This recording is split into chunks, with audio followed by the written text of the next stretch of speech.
안녕하세요. 모퉁이 북카페입니다. 오늘은 19세기의 유명 프랑스 작가 빅토르 위고의 작품들과 일생에 대해 영상을 만들었습니다. 빅토르 마리 위고는 프랑스의 낭만주의 작가, 시인, 수필가, 극작가, 정치인이었습니다. 60년이 넘는 작가 생활 동안 그는 다양한 장르와 형식으로 글을 썼습니다. 그의 가장 유명한 작품은 1831년에 발표된 소설 노트르담의 꼽추와 1862년에 발표된 레미제라블입니다. 프랑스에서 위고는 1856년에 발표된 관조 시집과 1859년에서 1883년까지 발표된 3편의 세기의 전설 시리즈 등의 시집으로 유명합니다. 위고는 희곡 크로멜과 시적인 기교를 부린 드라마 에르나니로 낭만주의 문학 운동에 선두에 섰습니다. 에르나니는 이탈리아의 유명한 작곡가 주세페 베르디의 오페라 에르나니의 원작이기도 합니다. 이 밖에도 그의 작품은 오페라 리골레토와 뮤지컬 레미제라블, 노트르담 드 파리 등 생전과 사후에 음악에 많은 영감을 주었습니다. 그는 생전에 4천여 점의 그림을 그렸으며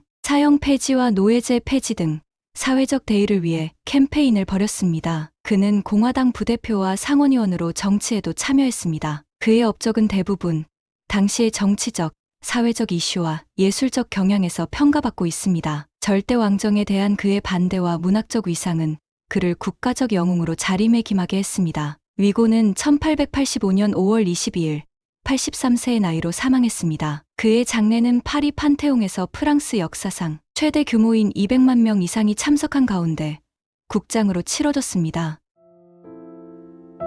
이제 빅토르 위고의 더욱 세밀한 인생 속으로 들어가 보겠습니다. 계속해서 더 좋은 영상을 만들어 갈 수 있도록 구독과 좋아요로 힘을 주세요.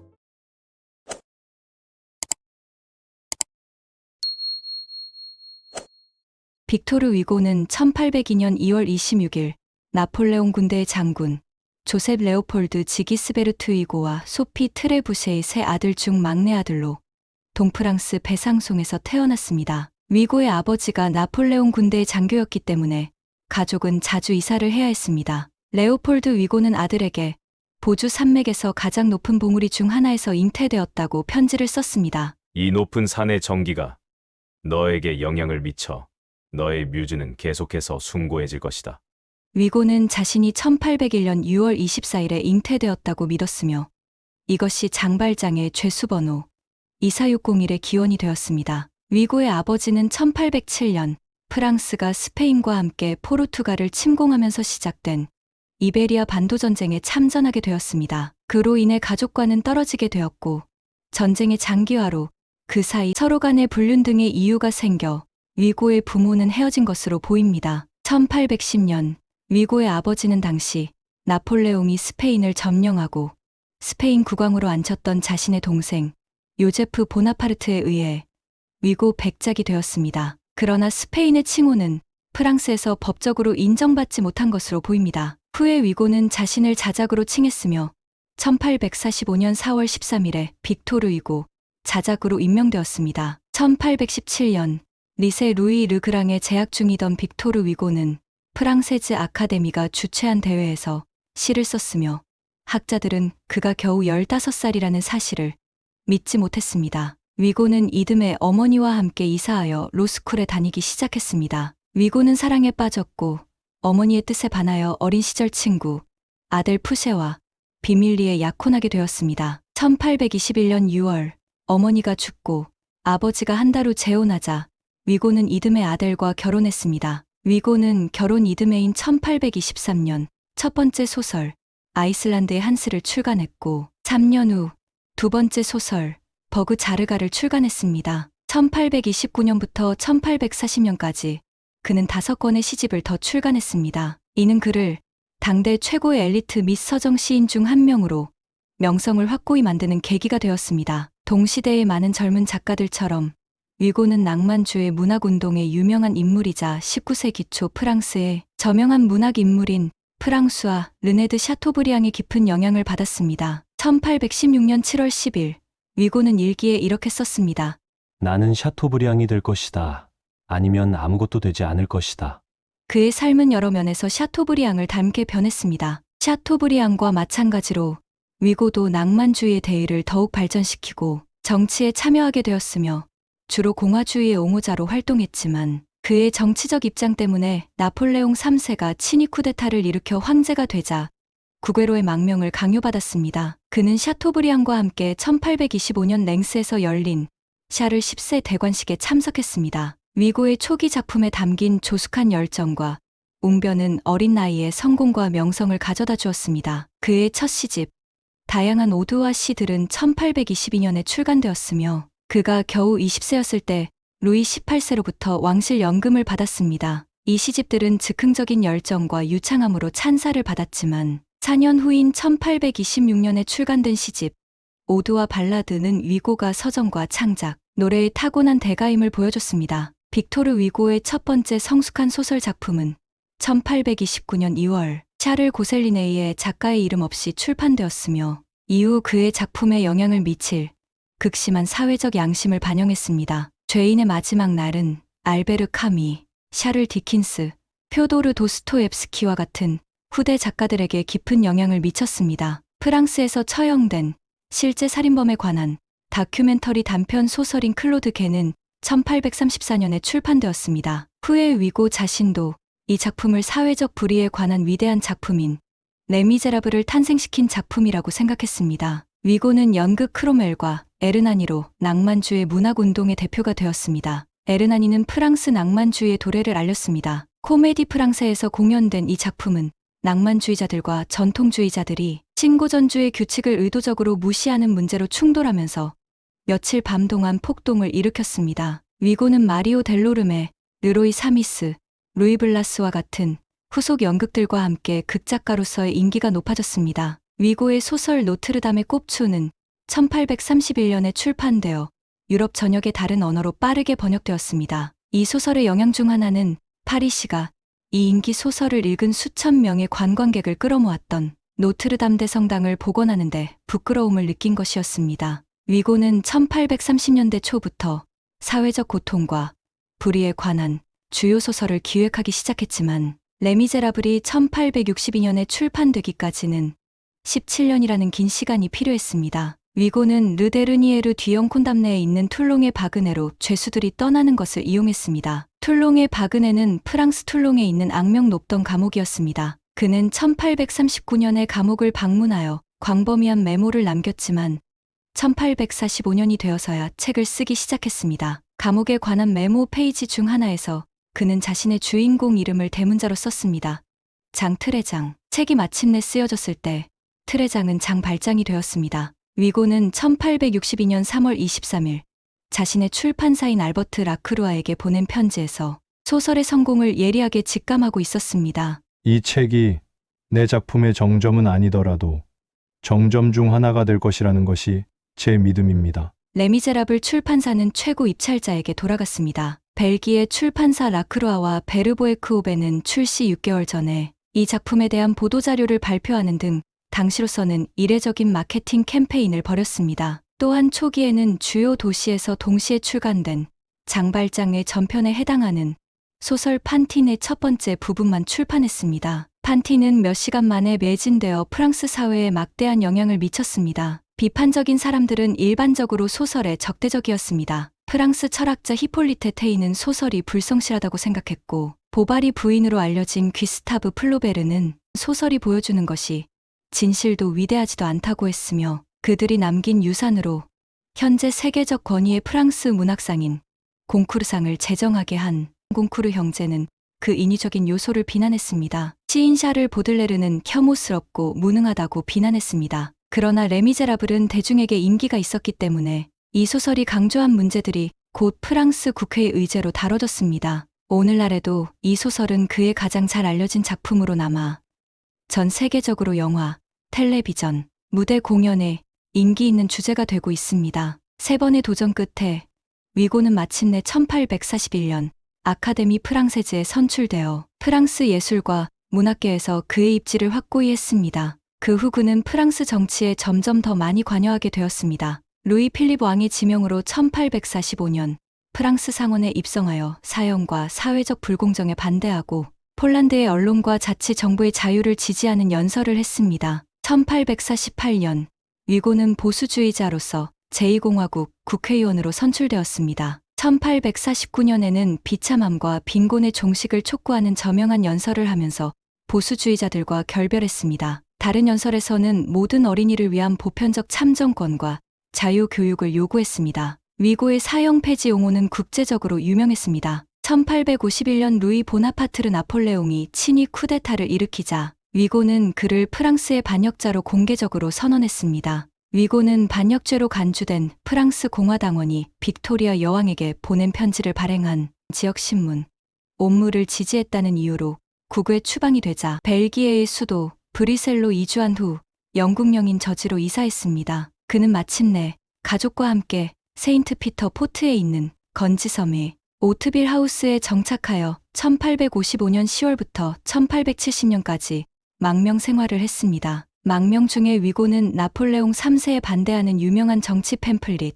작은 나폴레옹, 범죄의 역사 등을 출판했습니다. 이 팸플릿은 프랑스에서는 금지되었지만 그럼에도 불구하고 프랑스에 큰 영향을 미쳤습니다. 그는 또한 건지에서 활동하는 동안 그의 최고의 작품 중 일부를 집필하거나 출판했으며 여기에는 레미제라블 그리고 널리 찬사를 받은 관조 시집을 포함한 3권의 시집도 포함되었습니다. 대부분의 동시대 사람들과 마찬가지로 위고도 식민주의를 근대화와 노예 무역의 종식이라는 이유로 정당화했습니다. 1879년 5월 18일 노예제 폐지를 기념하는 연회에서 위고는 이렇게 말했습니다. 신은 유럽에 아프리카를 제공합니다.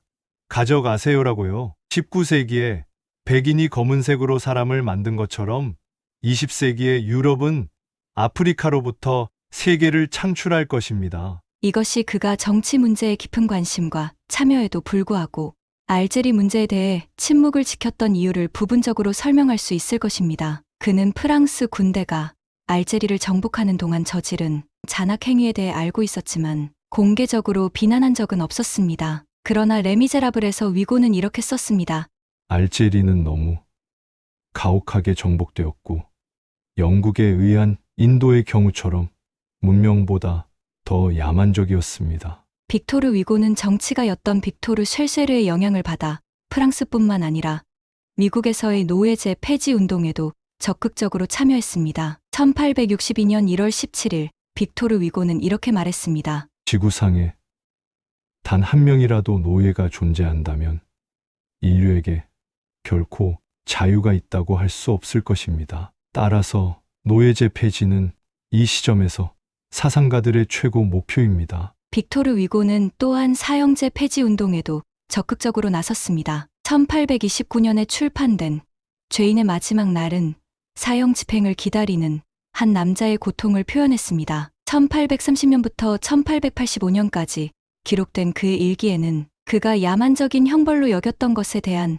확고한 비난을 담고 있습니다. 1848년 2월혁명 7개월 후인 1848년 9월 15일 그는 의회 연설에서 이렇게 말했습니다. 당신들은 왕좌를 전복했습니다.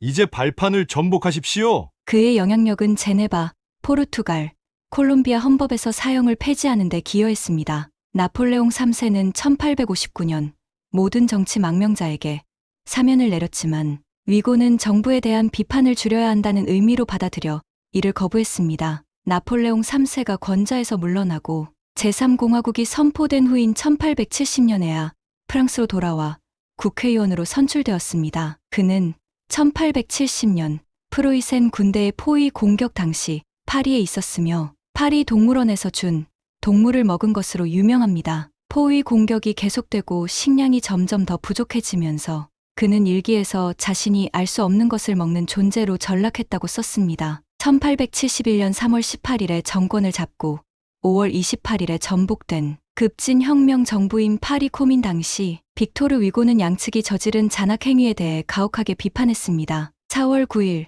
그는 일기에서 한마디로 이 코민은 국회가 사나운 것만큼이나 어리석다. 고 썼습니다. 유럽인들 간의 전쟁은 내전이다 라고 말한 위고는 유럽연합의 창설을 강력히 지지했습니다. 그는 1849년 파리에서 열린 국제평화회의에서 연설하면서 이 주제에 대한 자신의 견해를 설명했습니다. 대륙의 국가들은 각자의 독특한 자질과 영광스러운 개성을 잃지 않고 노르망디, 브리타니, 부르고뉴, 로렌이 프랑스에 통합된 것처럼 우수한 통합체로 통합되어 유럽 형제단을 구성할 것입니다. 그는 또한 문학 및 예술 작품을 보호하고 예술가들의 권리와 저작권을 보호하기 위한 베른 협약을 이끌어낸 국제예술가 협회의 창립 멤버이기도 했습니다. 빅토르 위고는 가톨릭 교회가 군주제의 억압 아래 있는 노동자들의 고통에 무관심하다고 생각했으며 망명 기간 동안 점점 더 반가톨릭적, 반교회적이 되었고 영성주의에 관심을 가졌습니다. 위고는 가톨릭 언론이 레미제라블에 대해 악평을 쏟은 것과 교회가 자신의 저서들을 금지도서 목록에 자주 올리는 것에 대해 반감을 가졌을 것입니다. 자신의 아들 샤를과 프랑수와 빅토르가 사망했을 때 그는 그들의 장례에서 십자가와 사제를 거부했습니다. 위고는 유언장에서 자신의 죽음과 장례에 대해서도 동일한 규정을 세웠습니다. 그러나 그는 사후의 삶을 믿었고 매일 아침과 밤에 기도를 올렸습니다. 그는 웃는 남자에서 이렇게 썼습니다. 감사는 날개가 있고 올바른 목적지로 날아갑니다. 당신의 기도는 당신보다 그 길을 더 잘 알고 있습니다. 위고의 합리주의는 1869년에 발표한 종교 광신도에 관한 이야기를 다룬 토르케마다 1878년에 반교회주의 저서인 교황, 교회의 유용성을 부정한 1880년 발표작 종교와 종교, 사후에 발간된 사탄과 신의 종말 등의 시에서 찾아볼 수 있습니다. 노트르담의 꼽추는 교회의 권력 남용을 비판한 작품으로도 주목을 받았으며 교회의 금지도서 목록에 오르기도 했습니다. 위고는 1885년 5월 22일 빅토르 위고 124번지에서 사망했습니다. 위고의 작품은 19세기와 20세기 작곡가들에게 영감을 주었습니다. 위고는 19세기의 두 유명한 음악가 헥터 베를리오즈와 프란츠 리스트의 친구였습니다. 위고는 작곡가 루이즈 베르텐과 함께 1836년작 오페라 라 에스메랄다의 대본을 작곡했으며 이 대본은 노트르담의 꼽추 캐릭터를 바탕으로 만들어졌습니다. 이 오페라는 오늘날 알려지지 않지만 그는 작곡가 프레데릭 쇼팽과도 친분이 있었습니다. 위고의 소개로 쇼팽은 여류 작가 조지 샌드를 만났으며 둘은 꽤 오래 연인 사이였습니다. 19세기부터 현재까지 1000편이 넘는 음악 작품들이 위고의 작품에서 영감을 받았습니다. 위고의 작품을 원작으로 한 오페라에는 도니제티의 루크레치아 보르자, 베르디의 리골레토, 에르나니, 폰첼리의 라 지오콘다 등 100편이 넘는 오페라가 있습니다. 위고의 소설과 연극은 오페라와 발레뿐만 아니라 뮤지컬 노트르담 드 파리, 뮤지컬 레미제라블과 같은 인기 있는 뮤지컬들로 만들어졌습니다. 위고의 운문들도 음악가들에게 큰 관심을 받았으며 베를리오즈, 비제, 포레, 프랑크, 랄로, 리스트, 마스네 생상스, 라흐마니노프, 바그너 등의 작곡가들이 그의 시를 바탕으로 수많은 멜로디를 만들었습니다. 오늘날에도 위고의 작품들은 음악가들이 새로운 작품을 창작하도록 계속 자극하고 있습니다. 예를 들어 사형에 반대하는 위고의 소설 죄인의 마지막 날은 데이비드 알라냐의 오페라로 각색되었습니다. 망명지였던 영국의 건지에서는 2년마다 빅토르 위고 국제음악제를 열어 다양한 음악가들을 끌어들이고 있습니다. 빅토르 위고는 문학계에서 추앙받았을 뿐만 아니라 프랑스 제3공화국과 민주주의를 형성한 정치가였습니다. 위고는 문학에서 뿐만 아니라 미술에 있어서도 4000개 이상의 드로잉을 제작했으며 현재도 약 3000개의 드로잉이 남아 있습니다. 원래는 단순한 취미였던 드로잉은 망명 직전 정치에 전념하기 위해 글쓰기를 중단하기로 결정하면서 위고에게 더욱 중요해졌습니다. 그는 평생 자유, 평등, 박애의 수호자이자 프랑스 문화의 확고한 옹호자로 남았습니다. 그러나 문학을 포함한 예술 분야와 정치에서는 크게 성공했던 빅토르 위고였지만 3명의 자녀를 일찍 하늘나라로 보내고 아내와도 각자 불륜의 상대를 가지는 등 가정 생활에서는 사회에서의 성공만큼의 안정을 가지지 못했습니다. 줄리엣 드루에는 평생을 위고를 위해 바쳤으며 망명하는 위고를 따라 건지까지 따라갔었으나 위고는 아내가 사망한 이후에도 드루에와 결혼하지 않았습니다. 빅토르 위고는 유부녀였던 레오니 도니와도 불륜을 저질러 1845년에 간통죄로 체포되었습니다. 그러나 체포되기 3개월 전에 귀족회의 회원이 된 위고는 투옥되지 않았습니다. 위고의 분류는 매춘부에서 하인, 혁명가 등 직업이나 나이 상관없이 이루어졌으며 이런 불륜 사실들을 숨기기 위해 상대와 비밀 코드 등을 만들어 사용했다고 알려졌습니다. 시청해주셔서 감사합니다. 다음 영상에서 더 좋은 내용으로 찾아뵙겠습니다.